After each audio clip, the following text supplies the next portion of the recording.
na balandi nyonso ya magazine Voici l'homme info. Merci na ndenge boza ibele liboso ya ba poste téléviseur na bino pona kolanda magazine Voici l'homme info po pesa bino ba actualité nyonso ya les commandants du temple, le pasteur François Mutombo. Voici l'homme, la marque de posée de Jésus-Christ.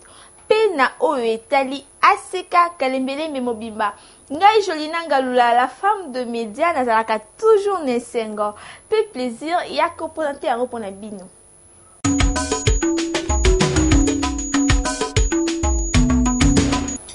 Samedi 7 juillet 2018, na ACK Kalemelembe, l'homme de Dieu, le mercure du moment, le pasteur François Mutombo.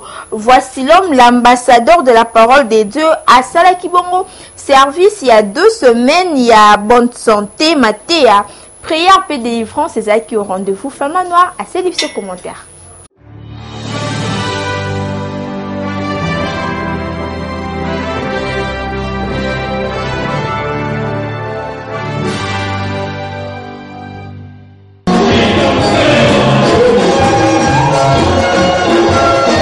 Clôture à service pour la bonne santé de l'homme de Dieu, le pasteur François Mutombo. Voici l'homme a clôturé qui service il y a 2 semaines.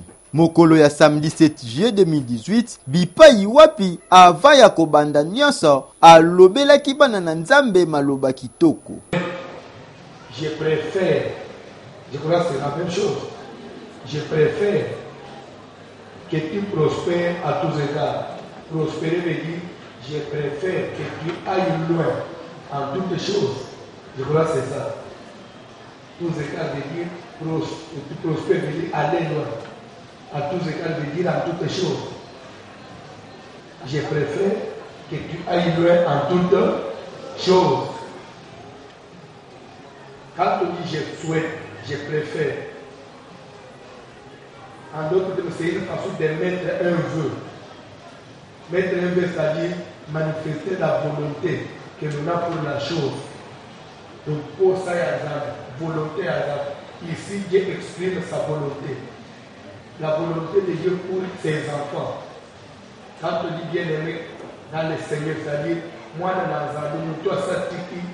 Mokila ndimeli nzambe yepa na nzambe azwi statut akomi fille d'Abraham akomi fils d'Abraham azwi statut ya Lokola ezalaki clôture ya bonne santé, l'ambassadeur de la parole de Dieu, le pasteur François Mutombo. Voici l'homme à la tunique de plusieurs couleurs, a sakola ki pona bana na nzambe. Prière à l'élo, ce sont des déclarations. Je vais te déclarer sur toi. Tu étais venu malade, tu vas rentrer guéri. Que cette nuit, la nuit d'aujourd'hui, c'est une nuit pour la première fois. La vie n'a eu, pour l'autre pays, au moins, ma bénion à Milan, ma couture à Santon, ma opéré, après ma vie de l'homme malade, ma démission, au Sud-Ouest, on a une adoption, on y est dans la bonne. Parce que ma vie de l'homme est dans le système. Ako kondaki, ako kama tu perdre poids, biloko ko ko mayo na nzoto, umoni pe bango ko biloko ale dimwe, ko ba ko récupérer santé yo. Je vous jure, Dieu m'a dit ça.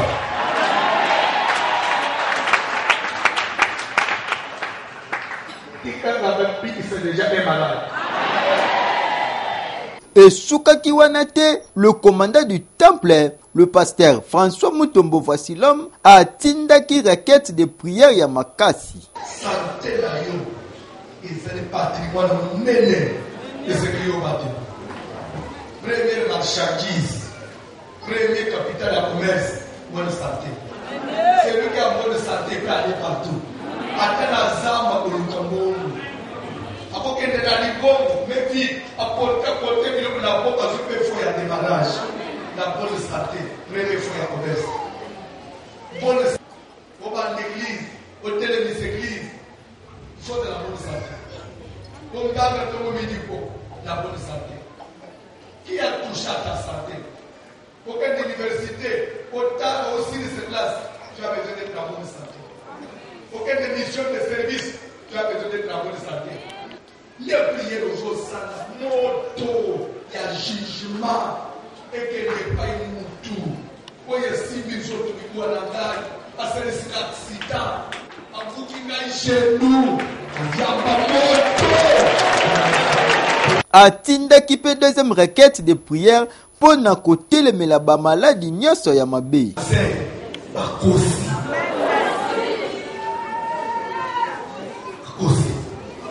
papa obena maladi ya kati motuberculose bakosi omai na poumon kaka maboko tie wana infection nyonso na poumon infection nyonso na maladi ya motema na yo maladi nyonso na kati ya tololo wana munduki ya mwili ya kintoki babeti bakwaki fleshe ya distance lopoko na nzambe ezali kokusete na kombo na Jésus. Au nom de Jésus, je communique par la puissance du Saint-Esprit. Je te communique une force, une puissance qui te guérit maintenant. Que la main du Saint-Esprit te touche et te guérisse par la puissance de Jésus. Sois guéri, sois guéri, sois guéri, sois guéri, sois guéri, sois guéri. L'homme à la tunique de plusieurs couleurs, le commandant du temple, le pasteur François Mutombo, voici l'homme, a soukisaki service ya bonne santé na délivrance ya kafu kafu. Viva! Viva! Viva! Viva! Gardez! Gardez! Gardez!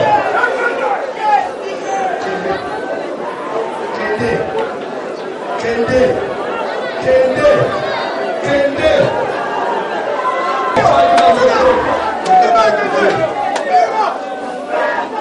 Nasuka, comme d'habitude, le mercure du moment, le pasteur François Mutombo, voici l'homme, accordé une interview na S. Kikonda Boulanda.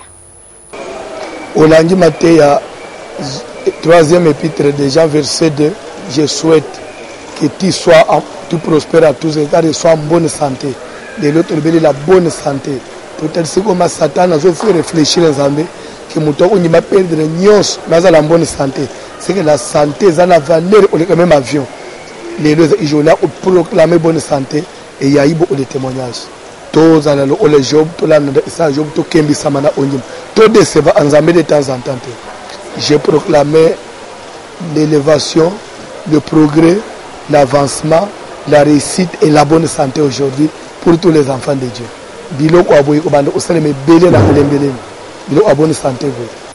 Mokolo ya dimanche 8 juillet na culte ya Tongo, toujours présent à son poste, le pasteur François Mutombo. Voici l'homme, la marque déposée de Jésus-Christ a continué qui na thème sur le monde des esprits. Toshangiongo pour na détail. Dimanche 8 juillet 2018, toujours na continuité à Matéa sur le monde des esprits. Mokolo ya 8 juillet, après avoir clôturé 2 semaines à bonne santé, le pasteur François Mutombo, voici l'homme, la marque déposée de Jésus-Christ, a talisaki na o etali manipulation des esprits familiers. Bonne santé, je crois qu'il y a un paragraphe, tout fungula kiango à partir de la manipulation, il y a tout le monde comment Satan manipule Nzambe, dans Mukanda na Job chapitre 2 verset 3 à 4, Satan a zoba est entamé, touche à ses os et à sa chair, je suis sûr qu'il te maudit en face. Donc, Satan demande à Dieu à Simba, Mikoua ya Job na santé na ye. Donc, comme pour dire que des fois, Bidou Mabé et Simba a vie à battre, santé à battre. C'est pourquoi tu ferais parenté, tu 2 semaines, il y a côté la force de Dieu, c'est Simba santé à mout. Et l'élo, tu as toujours la suite de continuité, il y a enseignement à Bisso. Les autres fungoli comment est-ce que la manipulation, il y a des esprits qui ne peuvent pas agir d'eux-mêmes sans qu'ils soient manipulés. Alors, au total de tout ceci, l'esprit le plus dangereux, les démons les plus dangereux, c'est l'esprit des mots humains. Lui, il est capable de manipuler les autres démons. L'ambassadeur de la parole de Dieu, le pasteur François Mutombo, voici l'homme, la marque déposée de Jésus-Christ, a expliqué qu'il est sous na oyo etali esprit de l'homme après la mort. L'esprit est éternel, mais il ne peut pas agir de lui-même. Il faut qu'on force et manipuler. La armée de Satan, nous avons 4 espèces de démons, esprit vagabond, démons humains, revenant dans les esprits des animaux. La marque déposée de Jésus-Christ, le pasteur François Mutombo, voici l'homme, a expliqué qu'il est sous la profondeur, esprit humain. Esprit vagabond, ce sont les anges déchus. Esprit humain, c'est une personne, azana bomo humain, azana misala molini. Esprit revenant, il a esprit amutasa kufa, azana suna mukilite. L'esprit de l'animal, il a moulimu ya lion, ya ours, ya nyok, bakozo. Mais pour esprit ya ours, et puis il y a un azam, et il y a un monsieur X dans une famille. Il faut mutumo again aux hommes, ay oche dans zone. De lui même nyamba oyeba yo aka yo mokote. De deux, esprit ba revenant. Même Samuel le kufaki. Pour osakula pona Saoul. Et c'est imam dikoudi again o matisaye, pas zongi saye.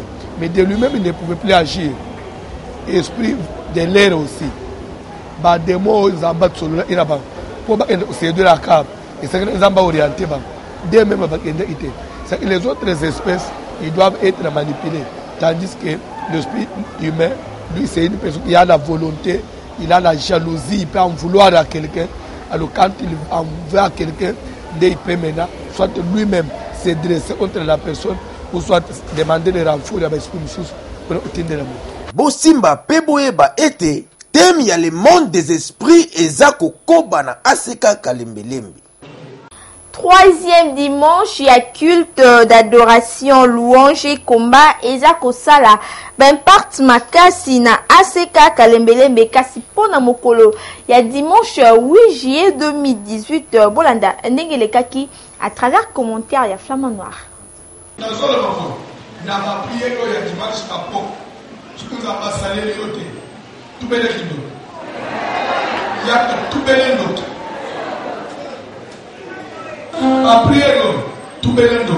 Deuxième culte ya dimanche na ACK Kalembelembe dénommé culte de louange, adoration et combat oyo ebandaka na ngonga ya 15h bipai wapi nzambe azalaka toujours au rendez-vous. Alisa yo na famille mobile na ndena kindo baba deso balia na dot ni bana wana zo panza. Oh non, si so famille yo sunde to yo kanaki ngana papa ngai papa na ba na mama na ba na papa na papa ko lu na papa le to palisie to tekie ya côté libala wa les opazana donc pendant le biche frappe non comme bataille to zo frapper libala ya butu donc tu voyais qu'on a la tongo za la ité je regrette pour toi de tous les il y a pas démons toutes les espèces il y a pas démons. Il y a le plus dangereux, c'est l'esprit démon humain. Lui, il est capable, le démon humain, avec capable, il y a combien de séjours dans bis Yamari, il y a combien de séjours dans Yamayazam, il y a combien de séjours dans Moutassa Koufa. Mais les Amazons qui ne sont pas des Panzanaka. Pourquoi il y a des lots, à Tamari, il y a des femmes de maman Botayo, Marie de lui, papa Botayo.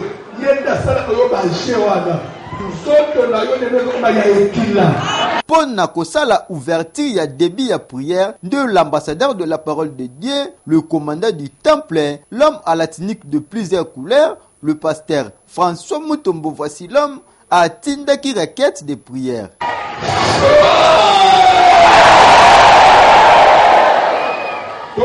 D'abord prière le Seigneur. Moto na zambe kitana sikoi. Moto na zambe kitana sikoi. Moto na zambe kitana no sikoi. Nzamba kitana ku nzambe na ye. Seigneur na ye kita. Nzamba lenye na no maître absolu. Nzambe na ko na Jésus.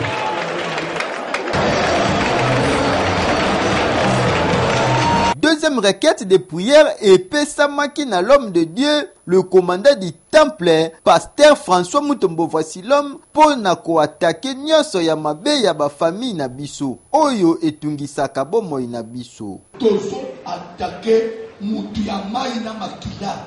Azali derrière mariage no ya butu. Nazo ba bien mutu ya mai na makila. Si c'est un grand frère, si c'est un oncle, si c'est une tante, mais mouton ya za derrière ça, le catalyseur. Oye tili, bande kumari de lui na comme de lui. Et ça simple de mots de bangon, mais ça détruit la vie. Nazana besoin mutu nyos ya maina bakula. Azali dédié. Basigne nazo monde. Ya ba hémorroïde na ba faiblesse sexuelle. Je connais il y a ma grande sœur. Je connais il y a ma tante qui est derrière ça. Il y a mon oncle. Des maisons parentales. Papa, mama, ndeko mobali tope ndeko mwasi aseka kalembelembe ezalaka vraiment siège ya babuki bikeko ya solo na yango na ba prière ya boye jamais na rata pamba te nzambe ayanolaka biso. Prière ya komba ya tout le dimanche na pokwa eza kosala ya minene na bomo ya bana na nzambe na yango bosimba pe boyeba ete dimanche oyo ya le 8 juillet délivrance ya kafu esalemaki polanda à travers life oyo.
Le mercure du moment, le pasteur François Mutombo, voici l'homme, la marque de posée de Jésus-Christ. Nasuka accorda qui interview na S Kikonda Holanda. Yomo aux témoins, ils ont mata, ma témoignage, ils ont fuluka, vraiment, ils ont spécial. Les lois qui divorce, ma bana boutou panzani les très très satisfait. Fête des Juifs, fête ya chrétiens nyonso bipai wapi tosanganaka autour d'une même table pour nos kosolola. Likambo etali na bana na nzambe na yango l'homme de Dieu, le pasteur François Mutombo, voici l'homme accorda qui interview na S Kikonda pe alobelaki pour na fête de Juifs. Bolanda. l'internationale grande fête des Juifs. But c'est l'évangélisation. But se rassembler. But c'est renforcer la communion fraternelle et abana Nzambe. C'est exalité Mobimba. Oui, bien sûr. Voici l'odeur de la bénédiction de mon fils. Et comme l'odeur d'un chant que l'Éternel a béni. C'est l'inspiration que Dieu nous a donnée pour la 8e édition. Rappel, date c'est du 10 au 19 août 2018 de 15h à 20h. Boulanda sikoyo sport na etali fête des Juifs au papa likonzi la colonne vertébrale à Saint-Libiso. Mouto a participé à la fête des Juifs, Pambolama. Attends, botakate, botabana. Obalakate, bala. Attends, famille, babonga kate, yobonga. Yes, yo, la grande fête des Juifs est hier. Dieu nommé dans le Seigneur, papa, maman, frères et sœurs en Christ, l'Assemblée chrétienne de Kinshasa, ACK Kalembelembe 72, en collaboration avec le groupe d'intercession Babouki Bikeko, GPB en sigle, organise la grande fête des Juifs 8e édition du vendredi 10 au dimanche 19 août 2018 de 14h30 à 20h30 au temple de l'ACK Kalembelembe 72, commune de Kinshasa. Référence, croisement des avenues Plateau et Kabambare, non loin de la maison communale. Nanya Kozanga et rendez-vous à ne pas louper. 10 jours de forte prière de délivrance, 10 jours de bénédiction avec comme thème, voici l'odeur de mon fils et comme l'odeur d'un champ que l'Éternel a béni. Genèse 27, 27.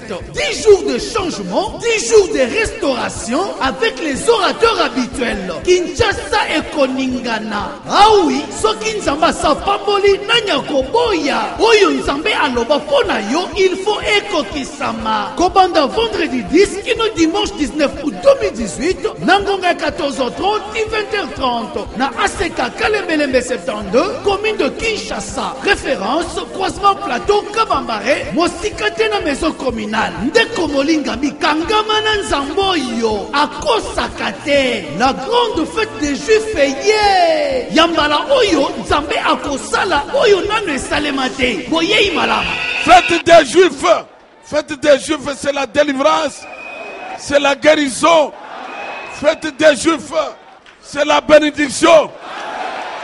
Bopa molama, bozo misolo, barishi babimao, esengwela andebino. Aseka kalembelembe lerto koyali sus ebakisa. Fait connaître à l'église du Congo leurs abominations. Ézéchiel chapitre 16 verset 1. Ezali bongo thème ya première édition ya Raslu na ACK Inzia ya le pasteur Israël Kitenge Mafuta na Nkolo Bipai wapi l'homme de Dieu le pasteur François Mutombo. Voici l'homme akendaki bongo kosala ouverture ya première édition Boulanda. Terrain matalatala na commune ya Kimbanteke na quartier Mokali et vibraki makasi na rythme ya Raslu première édition. Rassemblement des élus mokolo ya samedi 7 pe dimanche 8 juillet bipai wapi comme d'habitude équipe rédactionnelle ya magazine Voici l'homme info et accompagnaki l'homme de Dieu le pasteur François Mutombo. Voici l'homme, la marque de posée de Jésus-Christ. Accueil kitoko ezalaki réservé na l'homme de Dieu.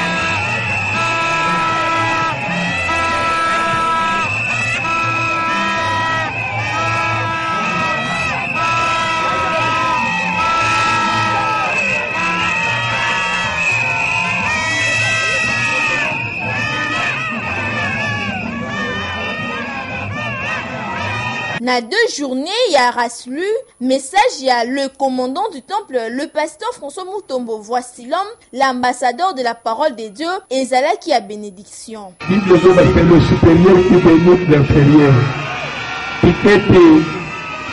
Au nom du Seigneur Jésus-Christ, qui est notre sauveur à nous tous, les consommateurs de la foi, le ressuscité du 3e jour, aux à la béni. Amen. Et au nom de l'évêque Pascal Mukona Oyazali, le patriarche de la grande communauté Azeka, notre Père à nous tous, aux à la chouchou, béni à mon nom propre, Pasteur François Mutombo Voici-l'homme, la victoire à la béni. Au nom il y a Pasteur Israël qui fait ma foute en colo. L'autre de cette manifestation, la ligne Ozana, béni. Amen. On dit fait connaître la Kissa, fait connaître l'Opela, Yepisaye, Talisaye Place, Azad Pembe, c'est vrai, Azoba Kazo Sambe, Azanere, Congo, Tozo Lukanzambe, dans la place de Tozo Bébisa. Amen. Fait connaître à l'église du Congo leurs abominations et zalitem oyo esangisaki bana na Nzambe na première édition ya Raslu bipai wapi le pasteur Israël Kitenge mafuta na nkolo alobeli yango boye. Rassemblement des élus du Christ, première édition. Tunobaki ke za mate ya mogo ya makasi makasi.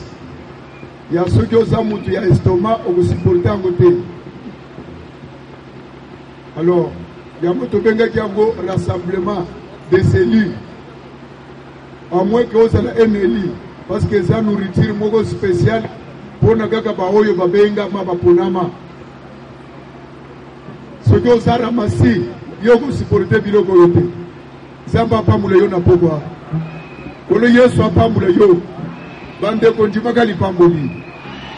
Si maya maloba basali na Nzambe, il y a une fille. Prière ya kafu ezalaki au rendez-vous awa na terrain matalatala pona kokwisa nyonso ya mabe ba initiative ya kitoko boye pona kofongolela bana na Nzambe misu ezalaka malamu mingi. Longonya na pasteur Israël Kitenge mafuta na nkolo, fils spirituel, il y a le commandant du temple, le pasteur François Mutombo. Voici l'homme, l'ambassadeur de la parole de Dieu. Vous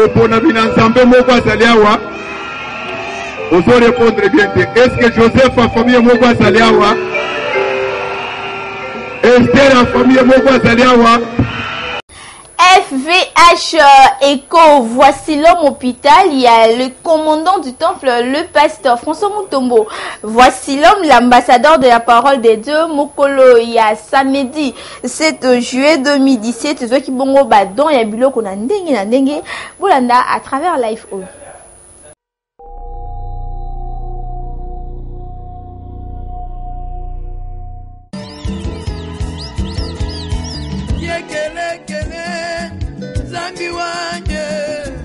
Zambi wanye ungezela mwalu bubya mugezanye Zambi wanye ungezela mwalu bubya mugezanye Ei mambu wanye ungezela mwalu bubya mugezanye Mupesha bana mupesha dibaka mukupesha mulimu wabyanze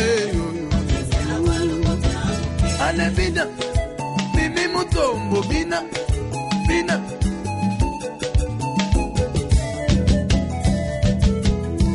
Yekelekele, zamba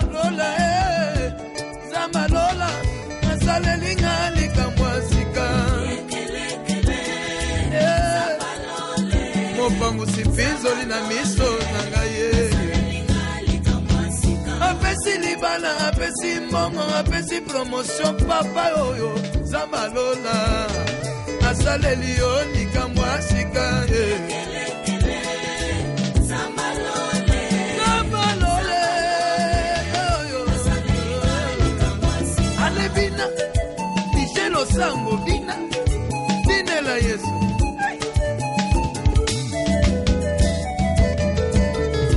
kele zambi wanye wakumi kuna ya chijila ungezela bwalu bubya mube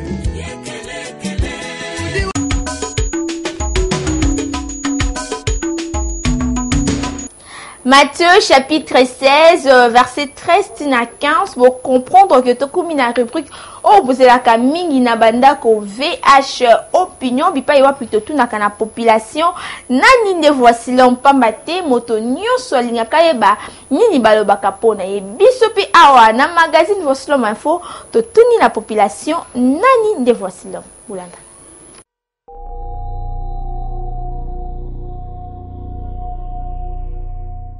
Bonjour papa, naebiye voici l'homme, naebiye ate a kitoko papa vraiment, ate a bien, c'est na mona na télévision, na kalembelembe, ne ba pesa la publicité na mona ate a très bien.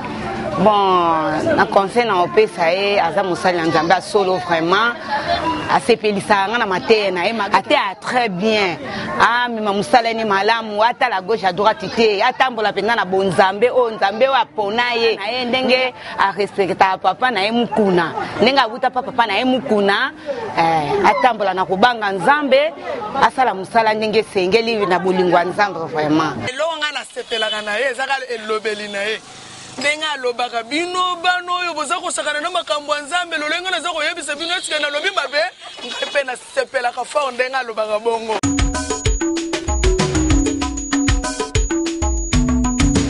Merci nane bozale ki ebele liboso ya ba poste téléviseur na bino pona kolanda édition ya magazine voici l'homme info oyo ngai Julina Ngalula la femme de média nazalaki na esengo pe plaisir ya ko présenter yango pona bino à titre de rappel le magazine voici l'homme info ezalaka wana pona kopesa bino ba actualité nyonso ya le commandant du temple le pasteur François Mutombo voici l'homme la marque de posée de Jésus-Christ soki bosepelaki une édition ya mokone lelo bopesa merci na Eski Konda yenda zaki na sima ya caméra assisté par Flamand Noir édition esima makibongo na Tosha Nyongo assisté par Chourasia na montage ya soin pe malonga et cela makibongo na Sete Noa kasi supervision na papa Likonzi pe coordination na papa Israël 12 Tchabaleuil de l'Aigle salutation spéciale na Gishu Mutombo elongo na Nisi Chimanga balandi minene ya magazine voici l'homme info sans oublier